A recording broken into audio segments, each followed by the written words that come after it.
Welcome to I Think I Love Sports with me, David B., as we talk about NFL football. I tell you what, NFL this year, the NFL has had a very, very interesting beginning. The AFC. I tell you what's interesting about the AFC is leading.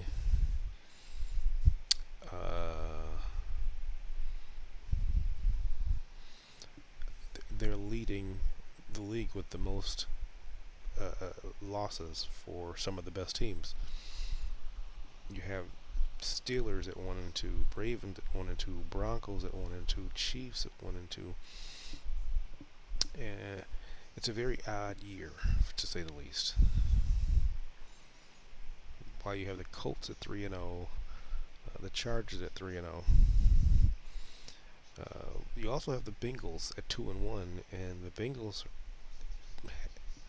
of course, after Joe Burrow goes down, the Bengals don't really have an upside, and so people are kind of bracing themselves to see what the Bengals are going to do.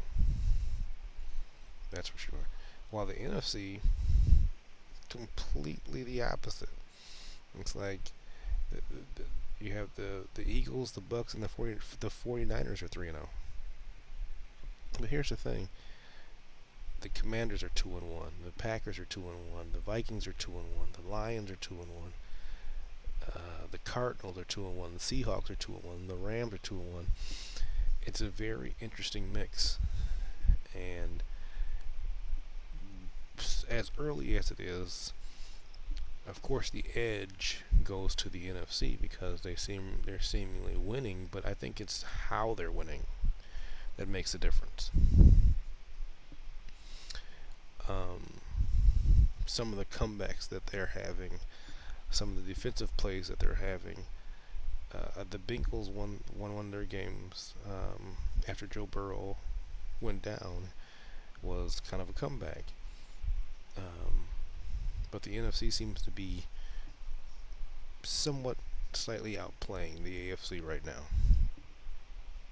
No, this is only 3 games into the season. We're not even a fourth of a way there. That'll start tomorrow.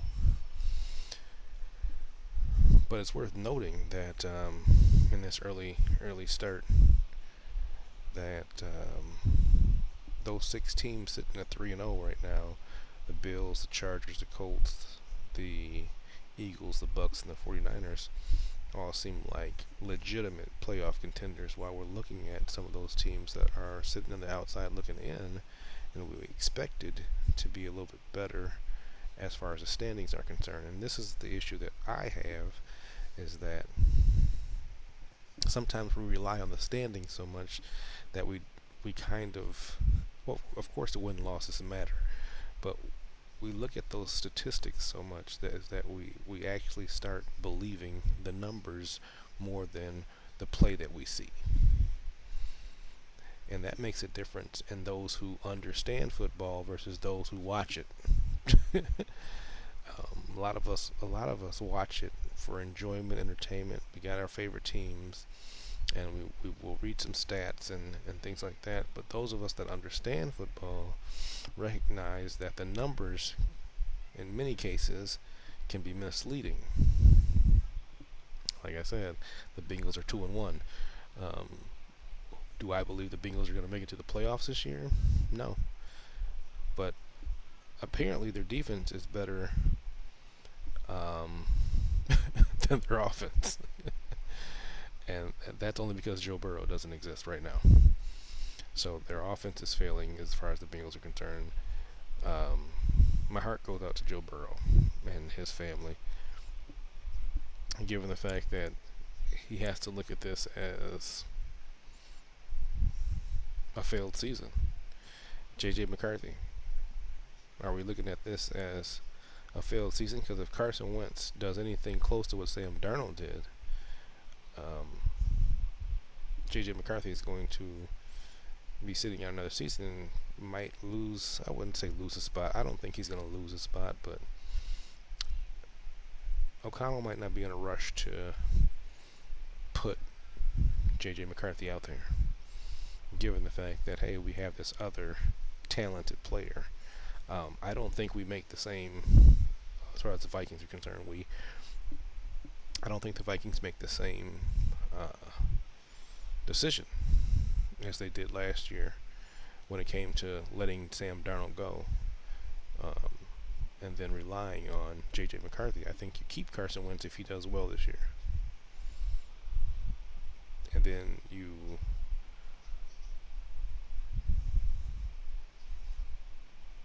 actually give the understudy to J.J. McCarthy so that he can learn. He's fresh. He's new. There's some things. There's some mechanics that he needs to excel at a little better to be a good NFL quarterback. And we got to stop expecting every quarterback to come in the league at elite status.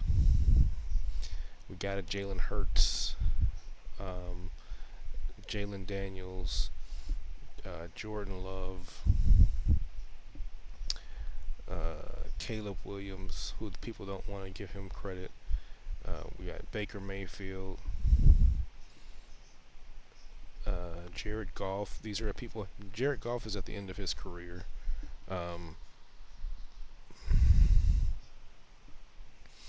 The New York Giants are playing with quarterbacks. Here's what I noticed about the Giants. That's not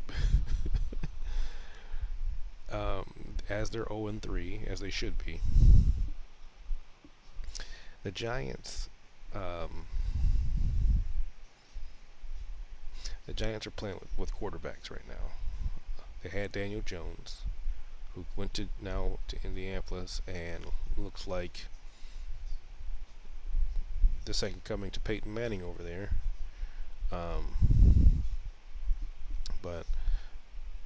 Or is it Johnny Unitas? What is that? Is that Unitas over there? Daniel Jones is looking good. This is 3 games into the season. I believe that he's the same quarterback that he's always been. I don't believe that he's just somehow gotten better this year. It's clear to me that the New York Giants have an issue with their coaching staff. That's clear. That's just as clear as the Chicago Bears and their coaching staff last year, which is Eberflus was the head coach, and now Eberflus got a job at. I'm going to come back and talk about the Giants for a second, but Eberflus got a job working with the Dallas Cowboys, and Eberflus is the defensive coordinator for the Dallas Cowboys. I want you to think about this. Eberflus is not good. He's not a good coach. I don't care what you say. He should be coaching high school football, maybe college football. He's not a professional coach. I don't think he's good at teaching. I don't think he's good at teaching strategy. I don't think he's good at training players. In fact, let me see. Let's pull up some Eberflus. Eberflus. How do you spell that? Eberflus. Matt. Okay, Matt Eberflus. I don't know how this guy got a job. That's what I'm questioning. I want to know how he got a job. Matt Eberflus is not a good coach. I don't care what you say. You can say, "Oh, do you think you can do better?" I know I could do better than that, and I don't even want to compare like that. He's just not a good coach. I think I'm in a good position to say that. I'm watching him.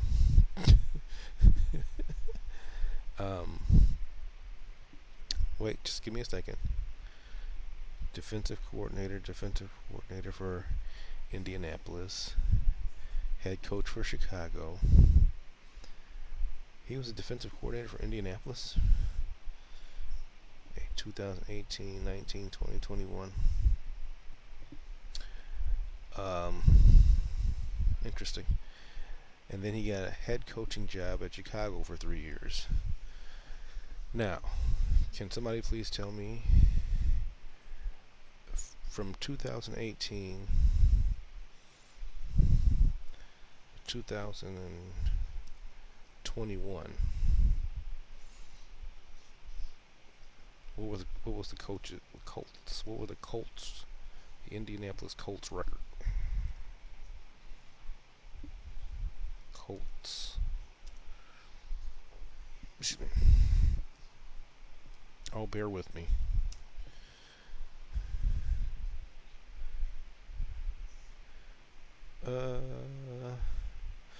Indianapolis Colts had a combined record of 37 and 28 between 2018. Let's see. Let's break that down. They were 10 and 6 in 2018, 7 and 9 2019, 11 and 5 2020, and 9 and 8. They were an average squad. Can anybody tell me what the Colts defense?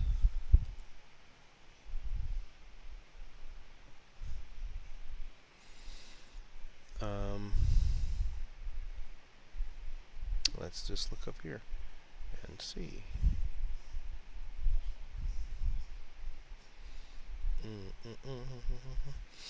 No, I think it matters because I'm looking at Eberflus, and when I see him, I'm seeing no actual. It looks like he doesn't know what he's doing. Some people shouldn't be head coaches. He's a defensive coordinator. I don't know that he's a good defensive coordinator. He coached the linebackers in Dallas. Linebacker coach. He was a linebackers coach at Cleveland. That was the start of his NFL career. Oh, don't worry. I'm getting to the Giants.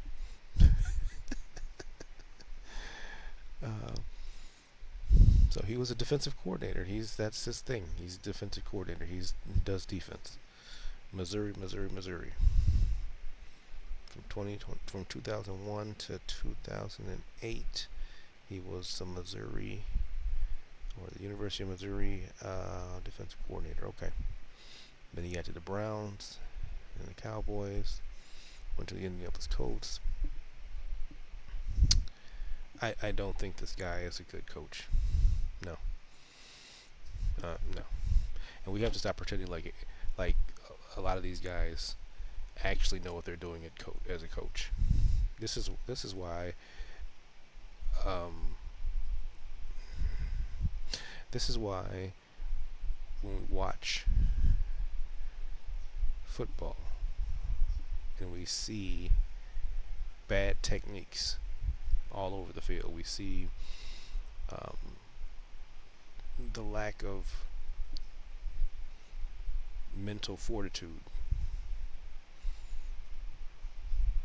Most of these coaches are average, and I don't think that you should have average coaches coaching the best football athletes in the world, possibly. You can say the country definitely, but not in the world, possibly. I don't think that you should have average coaches coaching elite athletes. Well, the problem is, it's these, somebody that knows somebody that gets the job. And it's not great on talent. This is the way that the thing that they look at stuff like, hey, do they have a college degree? Do you need a college degree to coach football? I don't think so. It's football. The same way you don't need a college degree to play it, you don't need a college degree to coach it. And if if the baseline is, hey, we want somebody that has graduated college as somehow being the basis of whether or not somebody is able to coach young men, old men alike, and gather people and teach them proper techniques and proper strategy to make them into an elite player. Train their minds and their hearts, not just their bodies.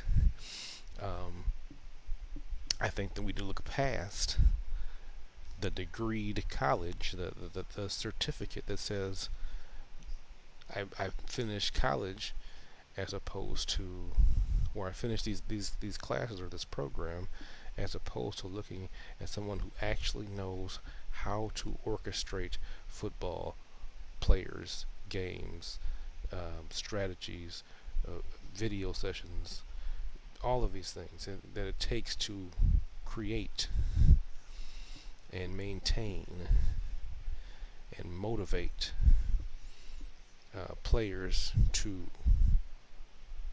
continue to grow at an elite level. Excuse me. The NFL is, it's like any professional sport. These are elite athletes. These are the best high school, the best college. These are the best of the best of the best, sir, with honors. And when you're out there looking like you're not, like oh, any average guy can play this bad. A lot of times the reason why that goes back to the coaches is because they shouldn't look that bad. It's just that simple. And what I told you I'll get back to the Giants, because that brings me to the Giants that are 0-3, and what's his name, Dabble, the head coach of the Lions. Of the Giants. That can't coach. He's not a head coach. He's not a head coach. That's what I see. And if you look at the Giants' last few coaches, I don't know who they're hiring. This is like picking the Aldi's brand coaches. Now, sometimes Aldi's has great, their brands are very delicious, make very delicious food. But if you're just putting somebody in there because you know somebody that knows somebody, that's not good management. The Giants are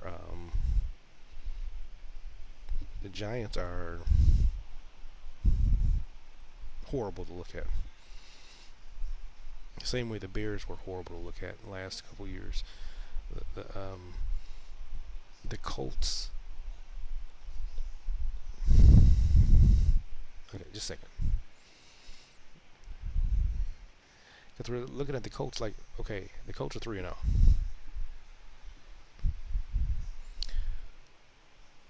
Who coaches the Colts right now?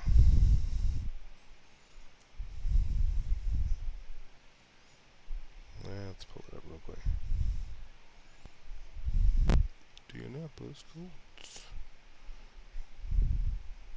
Shane Steichen.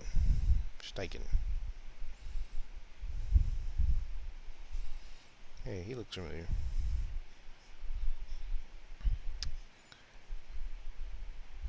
UNLV.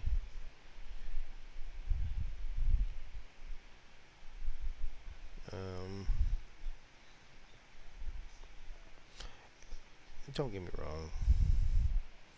I'm not saying that. Okay, just a second. He was the offensive coordinator for the Chargers. So he coordinated the Chargers. Offensive coordinator for Philly.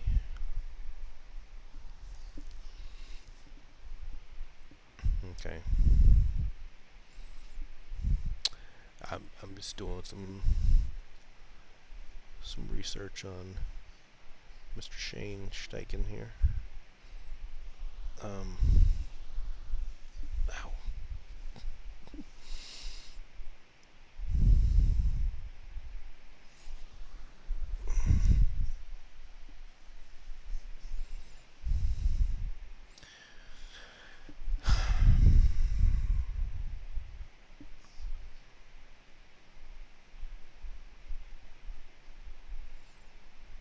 You're looking at something and you're like, wait, what's that?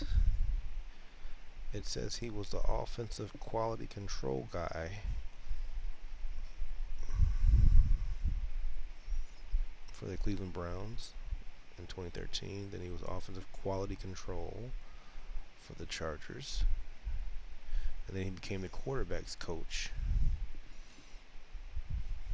for the Chargers. And then in 2019, he became the interim offensive coordinator as well as the quarterback's coach. And then 2020,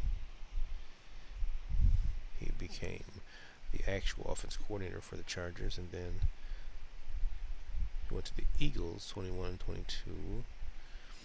And I'm guessing that's how he got the job. And as head coach in Indianapolis.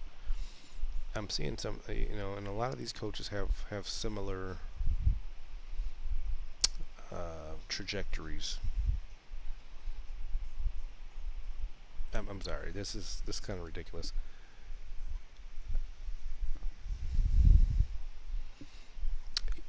People say it's like, well, who are you to make that judgment? I'm the guy watching from the sideline. I'm the guy watching on TV.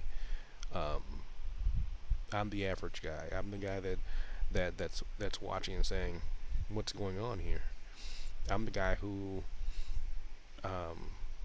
can break some of this stuff down and kind of look at it in a different way. As maybe not the average guy can look at it the way I'm looking at it, but definitely the average guy can notice if something's wrong or not, given the fact that the team is not playing well. There's a lack of effort. There's a lack of preparation. There's a lack of understanding the processes. There's a lot of blown tackles. There's a lot of blown assignments. And what sets a lot of these teams apart are these details, those minor things that or say things that people would think are minor.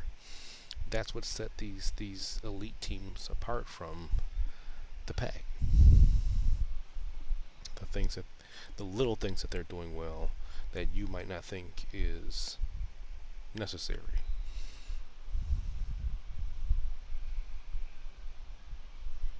We have stuff like I said, the Giants who had Daniel Jones, had Saquon Barkley, and we're sitting back here pretending like it's not the coaches. I get that Brian, what was his name, Daboll, I get that he was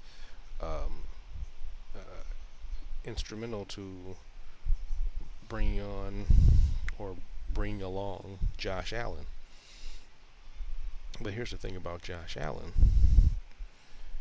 is that, let me look and see.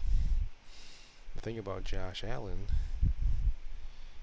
is that he has a desire to be excellent at the quarterback position. He has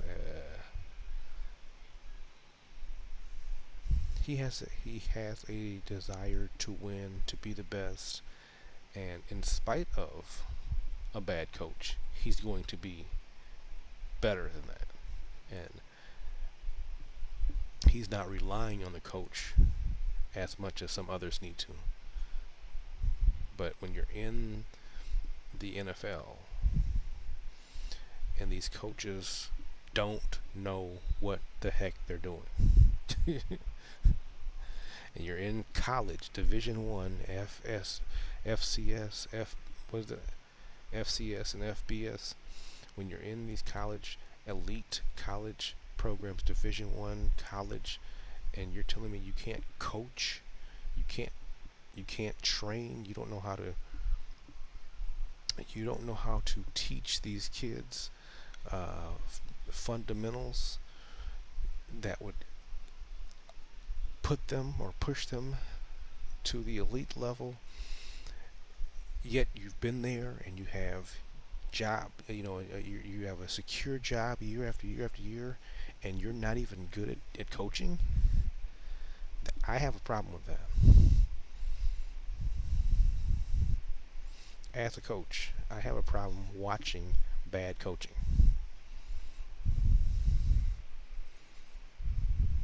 Coaches matter. Coaches matter. We're gonna sit here and pretend like a team doesn't need coaches, because you do. So Josh Allen was drafted in 2018. Now, when did Daboll go to? I know he was there for 4 years, right? He was there with Buffalo for 4 years, but for like the past 3 years he's been with the Giants, right? This is his fourth year.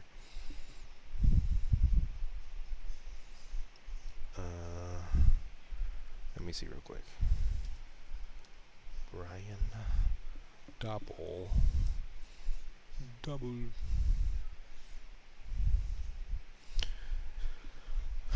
Okay, man. Let's see what you got.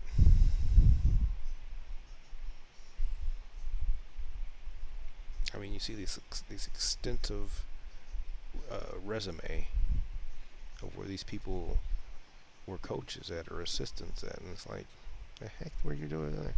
What were you doing there? Okay.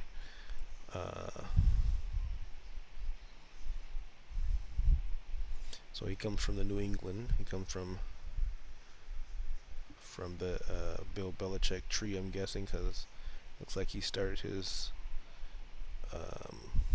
coaching, his NFL coaching in New England as a defensive assistant, 2000.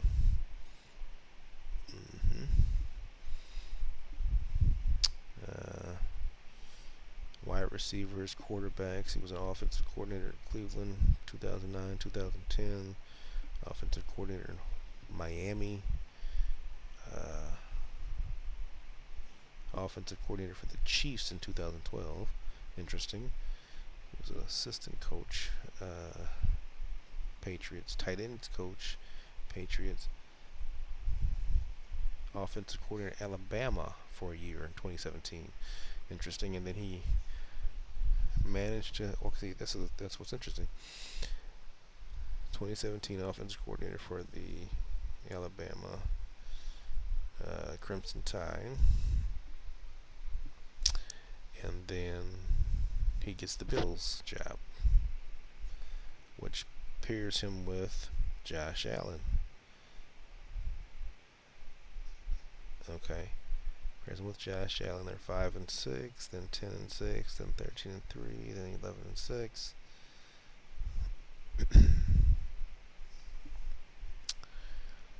So 2021 was his last year. So, I mean, here's what I'm saying. Look at this. The year after, and the years following, after Daboll leaves, the Bills are 13-3, 11-6, 13-4, and they started out this year with 3-0. I don't think he was that important. You can say, "Oh, he just put together." I don't think Brian Daboll was that integral to the progress of a Josh Allen. I just don't think he was. And if he was very integral to Josh Allen's becoming, who he is today, I'd say, well, what's happening in New York? Because you had Daniel Jones, right? He had Daniel Jones. Well, what happened? Why couldn't you keep him from, or why couldn't you kind of push him along that same side as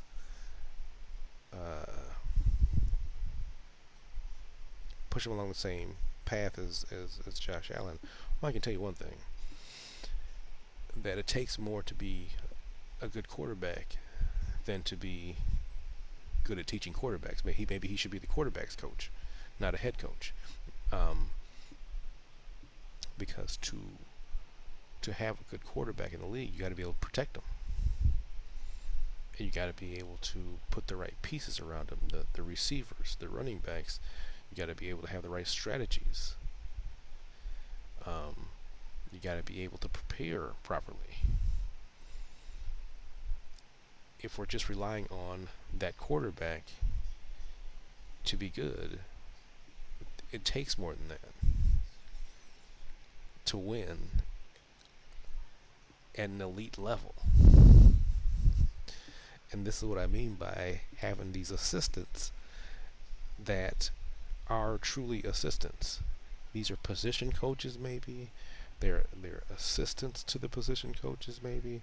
They are not true head coaches, and that's what I see. You say, "Oh, well, you can't take that away from that man." Yeah, you can. There's other people that should have these jobs. That's why some of these teams are just. The Cleveland Browns just suck because their whole management team is garbage. Cleveland Browns suck because their whole management team is garbage. And you can say what you want to say, trash. That's why they're bad. That's why they've been bad for a long time. They don't want to win. They don't care to win. Stefanski has a high school mentality with this.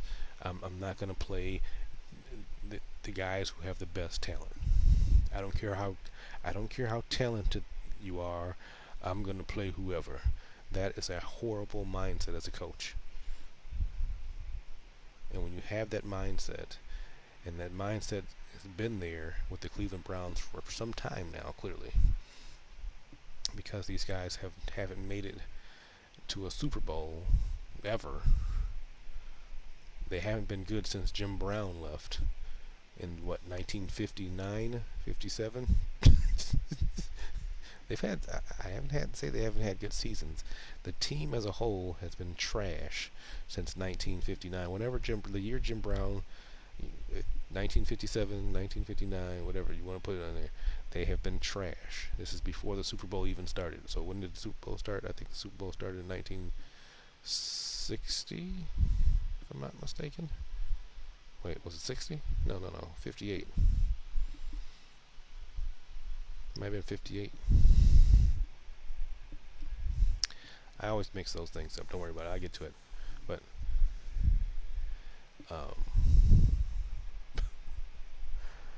yeah, no. When you've been that bad for that long, it's clearly something wrong. You have to change something. The Lions finally figured it out. I think the Browns need to talk to the Lions and say, like, so how do we do this? Or they can just continue to be bad. But I can tell you this, as it pertains to the NFL and bad teams, it's bad coaching. When you're at this professional elite level, I don't care if it's the NBA, the NHL, the MLB, doesn't matter. This is bad coaching that makes bad teams. A lot of people say, "Oh, you don't need a coach. You don't need a coach." The coach, definitely at these levels, the coach will make or break the team. There's a ton of bad coaches, even at the professional level, and they're not teaching the sport. They're not imparting the love of the game on to these young men who've been putting all their effort into getting to that level.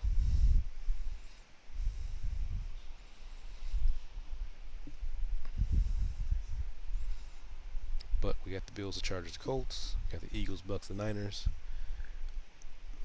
We're just at the true beginning of the season. We're not halfway. This is just the start. This week is the start of the first quarter of the season. So there's a lot more football to be played. A lot of more people that can. This is going to look completely different in 4 more weeks. I can guarantee that. This is going to look completely different. But I think that we have a good year this year, to where we're going to have a lot more teams competing, and that's what we want, because that makes it more exciting to watch. It also gives people a lot more stuff to talk about. Fans are rooting for their favorites even more, because everybody has a chance, and that's what I see here. You have a league full of a lot of possibles. You got the Eagles, the Bills. Uh,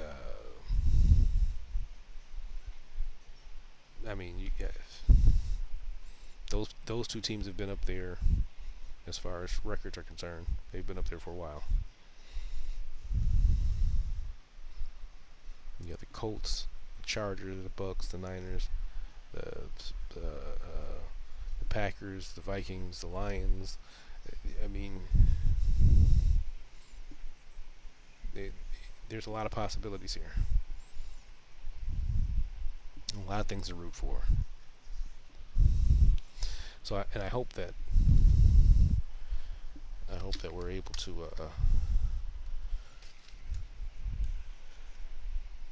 push more into this, to see what Brian Daboll's about to do, and let's see what the Giants got. Let's see what the Miami Dolphins coach is about to do.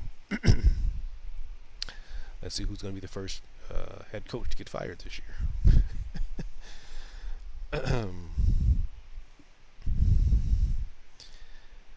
Cleveland Browns. The Texans are doing poorly this year. That's surprising. The Jacksonville Jaguars are, like I said, it's so early, and this is going to look a lot different in a few more weeks. 4 weeks, 5 weeks. This is going to look completely different by the middle of the season. So that's the first take, and I hope you take that with you. And you know what I say, you can take to the bank. Come back and see me sometime. You know what it is. It's me, David B. And this is I Think I Love Sports. Peace. See you later.